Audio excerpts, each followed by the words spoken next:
Let's discuss the fourth question of exercise 8.1. It says, show that the diagonals of a square are equal and bisect each other at right angles. We know this property of square, but we need to prove these all the things. So what is given to us? It's given to us that it is a square. And what we need to prove? We need to prove that the diagonals are equal, diagonals bisect each other, and they are bisecting at right angles. So we need to prove these all the things. So I have written here that given is ABCDs are square. To prove is the diagonals AC and BD are equal. AO equal to OC we need to prove. OB equal to OD we need to prove. And angle AOB, it means that each and every angle related on this point is equal to 90 degree. This we have to prove. Let's proceed. First of all, we will prove triangle ABC is congruent to triangle DAB. How to prove it? It is already a square, so obviously the opposite sides are also equal of a square as the adjacent sides are equal. So AD is equal to BC, ABAB common, and angle A and angle B both are of 90 degree. So by this we can say the triangle DAB is congruent to triangle ABC. So by this we can say AC is equal to BD by simplicity. Now in the same way we will go to the next, that we will prove triangle AOB is congruent to triangle COD. How to prove this? We will say AB is equal to CD. This angle is equal to this angle. You can give names also. This angle is equal to this angle because alternate interior angles, because AB is parallel to CD. In the same way, this angle is also alternate interior angle. So by ASA, triangle AOB is congruent to triangle COD. If these two triangles are congruent, then by CPCT, OA is equal to OC and OB is equal to OD. Now in the next, we have to prove that this triangle is congruent to this adjacent triangle. Why we are taking the adjacent triangles now? Because here we need to prove that they are bisecting at right angles. And to prove them right angles, we need to take these two angles. That's why I am moving to the triangle DOA and triangle AOB. Let's take AB equal to DA because it is a square, so adjacent sides are equal. OA common, and OB equal to OD we have already proved. We can say by SSS this triangle is congruent to this, and if these triangles are congruent, then we can say angle 1 is equal to angle 2. I took let angle 1 is equal to angle 2 as X. If they both are X, now the sum of these two angles is equal to 180 degree by linear pair. So we can say X plus X is equal to 180. 2X is equal to 180. So we can say X is equal to 180 by 2, 90 degree. If this is equal to 90 degree, this is also equal to this. So this is also 90 degree. These are the vertically opposite angles. So we can say each and every angle is a right angle. This was the proof of our fourth question. The fifth question is absolutely converse of this question. It's given to you in the fifth question.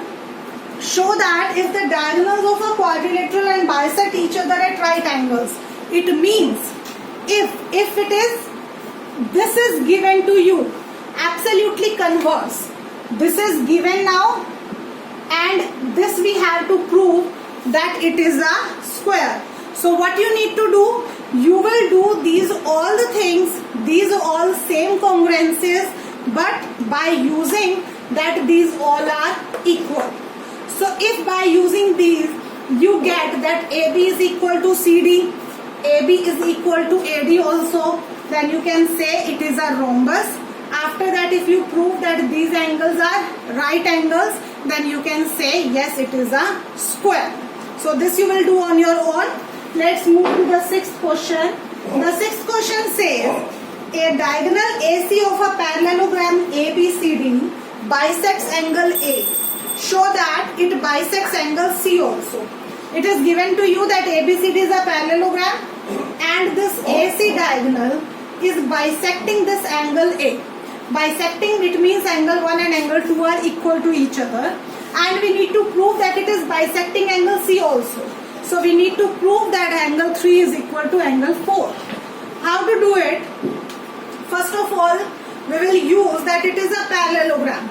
If it is a parallelogram, then the alternate interior angles are equal of a parallelogram. So we can say that angle 1 is equal to angle 4 as alternate interior angles. Now in the same way, angle 2 is equal to angle 3 as it is also the alternate interior angle. Now these two are given equal. Angle 1 equal to angle 2. And if left hand sides are equal, then obviously the right hand sides are equal. So we can say angle 3 is also equal to angle 4. I am repeating this fact that angle 1 is equal to angle 4. Alternate interior angles are equal. Angle 2 equal to angle 3 as alternate interior angles are equal. And if angle 1 and angle 2 are equal, so obviously the angle 3 and angle 4 are also equal. So this we have proved that it is bisecting angle C also. Now we need to prove that ABCD is a rhombus. First we have already that it is a parallelogram. So opposite sides are equal. Now we need to prove that it is a rhombus. So it means we need to prove that the adjacent sides are equal. So what we can do for that? We have to prove that this side is equal to this side. If we prove angle 2 is equal to angle 4, then it can be done. So let's try for that. Angle 1 equal to angle 2 and angle 2 equal to angle 3. Angle 1 equal to angle 2, it is given, and angle 2 is equal to angle 3. If they both are equal to the same angle, then obviously I can say the angle 1 is also equal to angle 3.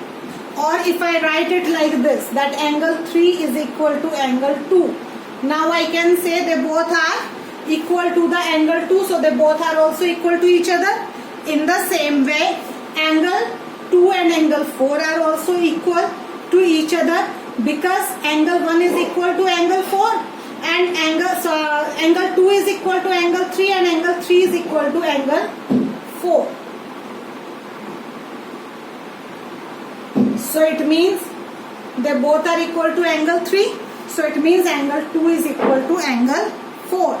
If they both are equal to each other, then opposite sides are also equal to each other. So angle 2's opposite side is BC and angle 4 opposite side is AB. They both are also equal to each other. It means if the adjacent sides are equal, then it is a rhombus.